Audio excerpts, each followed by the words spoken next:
everybody, it's Emily at ARG Schooling, and today I'm going to do a bullet journal flip through.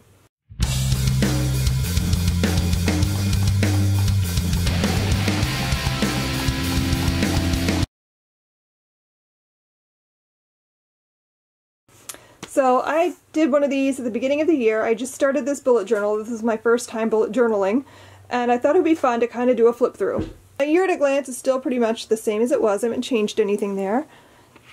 And then I have my book reading goals, and you can see I've hit 30. Yay me! I've read 30 books this year so far. And then I keep my reading log that just shows all the books I've read, which I'm not going to show you. I have my Pop Sugar Reading Challenge here, which has all the books that I've read that meet the challenge. And then I'm going to jump ahead. We looked at January. I don't know, did I ever show you guys February? I don't think I did. It's basically the same as February, the same as January, with menu planning and homeschool planning and my food journal. And then I did my March basically the same way, except that I used washi tape because I got some washi tape for an early birthday present. And on the main spread I have dates to remember, a to-do list, my TBR, video ideas, a quote that goes with the month, and then my monthly favorites. And then I have homeschool planning, and I just keep notes there about what we're doing. My menu plans, which kind of fell apart in March because we went out of town.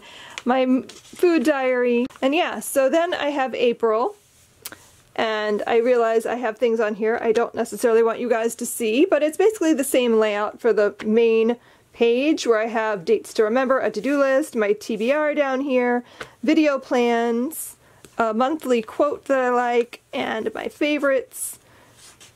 And I just got really artsy this time and did some doodles. I have my homeschool planning and ideas, which I laid out a little bit differently, where I did by subject rather than just random notes to keep it more organized.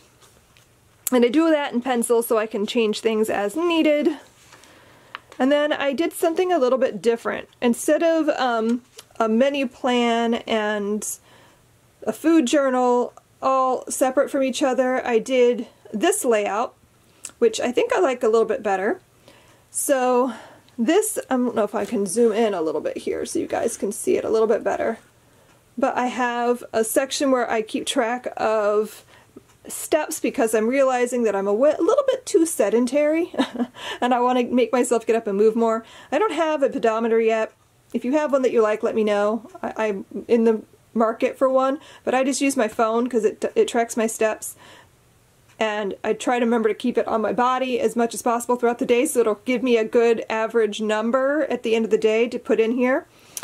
And I keep track of how much water I drink. And then I have my food journal I keep here now instead of separate, and then I give myself a little section for a to-do list. And so that's the first week of April, and now we're into the second week of April, and I did it a little bit different, but I mean it's the same layout, but now I added some washi tape to make it prettier. I think I like how that came out. So yeah, that's my basic overview of my bullet journal. I keep other notes in my journal as well. Like I had a note here about updates for Build Your Library that I was working on. I have another page with notes about my family reading crate ideas that I want to plan out and things like that. I think my favorite thing is being able to keep track of all the books I'm reading off of Goodreads so that I can keep track of everything, so I can write down the books I'm reading in here that I don't want to talk about on Goodreads because they're for book boxes and I have to keep it a secret. But this, I can put everything in here, and it gives me an accurate number. It's probably my favorite. I think my favorite is my reading goals page, where I get to color in. I don't know why that makes me so happy, but getting to color in a box is just a stupid thing that makes me more excited than it should. It's the little things. So yeah, that's my bullet journal as it stands right now. Do you bullet journal? I'm not very artsy. Mine isn't the prettiest, but it helps me to stay organized, and that is super important. Thanks for watching. I hope you enjoyed this video, and I will see you in my next one. Happy reading. Bye!